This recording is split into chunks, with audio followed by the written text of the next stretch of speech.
Welcome to the dark world of cinematic nightmares, where reality intertwines with the deepest fears of the human imagination. Get ready for non-stop thrills as we take you on a journey through some of the scariest productions ever to grace Netflix screens.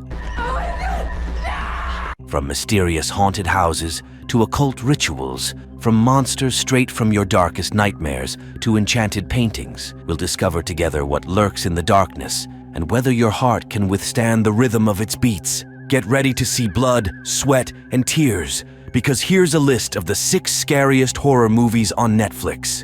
Ready? Here we go. Number 1, Smile. How does it make you feel?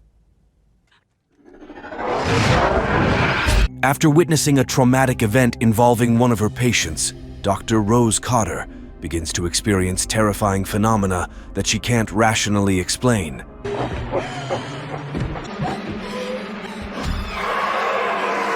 As the horror begins to encompass her life, Rose must confront her own difficult past in order to survive and escape the horrific reality that surrounds her. The film Smile has already caused quite a stir since its official premiere in 2022.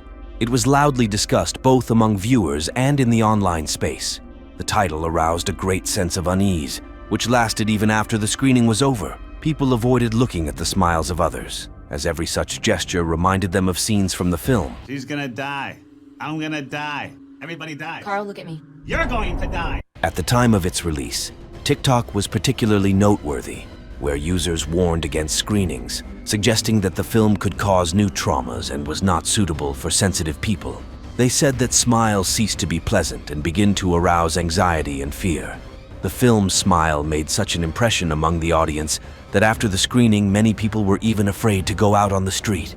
The anxiety was also compounded by a publicity stunt that took place during a baseball game in the United States. Among the fans in the stands, there were figures who, standing still, presented demonic smiling faces. This macabre scenery only increased the atmosphere of anxiety and horror associated with the film. Number 2, Split. So you could leave, etc.? Kevin is a man suffering from a personality disorder. He seeks the help of a psychiatrist, Dr. Fletcher, who discovers that Kevin has as many as 23 different personalities. Although Kevin is able to function, the emergence of a new personality capable of dominating the others complicates the situation. One day, he kidnaps 3 girls, Casey, Claire, and Marcia. The girls will have to try to escape, balancing between Kevin's friendly and hostile faces. Initially, Joaquin Phoenix was to play the lead role in Split, but a contract agreement could not be reached. Ultimately, the role of Kevin was given to James McAvoy. The film Split draws inspiration from the life story of Billy Milligan, an American criminal who lived from 1955 to 2014. Milligan suffered from dissociative identity disorder, according to psychiatrists, manifesting itself in as many as 24 different personalities. This remarkable life story became the foundation for the film's plot, showing the complexity of the human psyche and the power of the human mind to fight its own demons. Number 3, The Exorcism of Emily Rose. The glory of God. When The Exorcism of Emily Rose hit theaters, many viewers marveled at this wonderful horror film. For them, the scary scenes of possession, the theme of unclean forces, and excellent acting were another oldie of the genre. However, is The Exorcism really just another horror movie? The film is based on true events in the life of Anneliese Michel, a German girl in the 1970s. Anneliese, dreaming of college, began to show symptoms of a strange disease. Despite attempts at treatment and support from doctors, her condition worsened. In desperation, the family turned to a priest for help, but after months of exorcisms, Anneliese died. Some theories suggest that she suffered as an act of redemption for the sins of others. The film captures these events faithfully, presenting the feelings of Emily and her loved ones. This is not just a horror film, but a tragic tale in which the material and spiritual worlds are intertwined. We see the skepticism towards the priest and his theories, as well as the difficulty of people to accept something they cannot understand. Jennifer Carpenter brilliantly conveys Emily's drama, and Laura Linney as lawyer Erin Bruner becomes a witness to the evolution of her faith as she explores the case. The picture also portrays the conflict between faith and science, and an attempt to understand the priest's motives. How we perceive this film depends on our perspective. We have the opportunity to learn about a shocking, fact-based story that can inspire more fear than fictional scenes of possession. There is no need for special effects or demonic characters. The story is convincing enough on its own. The film does not impose a single interpretation on the viewer.